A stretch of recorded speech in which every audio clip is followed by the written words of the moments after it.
Reasonable accommodation.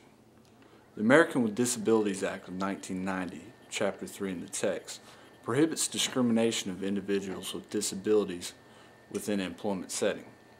Companies are required by law to offer these individuals assistance or reasonable accommodation, so that these individuals may do their job without hardship. Keep in mind that these individuals must have the capability to perform all essential job functions. There is one catch to the law, however. A company is required to provide reasonable accommodation that does not create undue hardship for the employer. What does this mean exactly? Is installing a handicap ramp undue hardship? Is reprinting manuals and company documents in larger print considered undue hardship? I chose this subject because I was curious what was meant exactly by undue hardship. I believe it's only fair that individuals with disabilities get a fair chance at being employed, just as any other human being. When a company is faced with providing a reasonable accommodation for a disabled person to allow that person to do his or her job, what is excessive in this regard?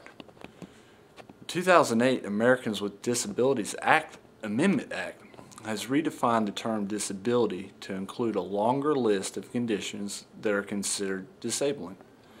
This act makes the subject even more relevant as more people are now considered disabled. In my research, I have found that there are some contrasts to court decisions considering reasonable accommodation and what it is and what is excessive and what is not. According to www.library.findlaw.com and Harmer versus Virginia Electric and Power Company, the employee had a pulmonary disability. When his employer denied a request that the entire workplace be declared smoke-free, the employee sued under the Americans with Disabilities Act of 1990. The court found that a reasonable accommodation would be addition of fans, air purifiers, and smoke-free sections of the workplace, and therefore denied the employee's claim. In my personal opinion, I found the court ruling to be a bit excessive myself. However, in Eisfelter versus Michigan Department of Natural Resources, an employee had multiple sclerosis and requested time off from surgery. Instead of granting the request, the employer terminated her. The court found that modifying the employee's work hours and to permit her to take 2 months of accumulated annual leave for sick time would have been a reasonable accommodation.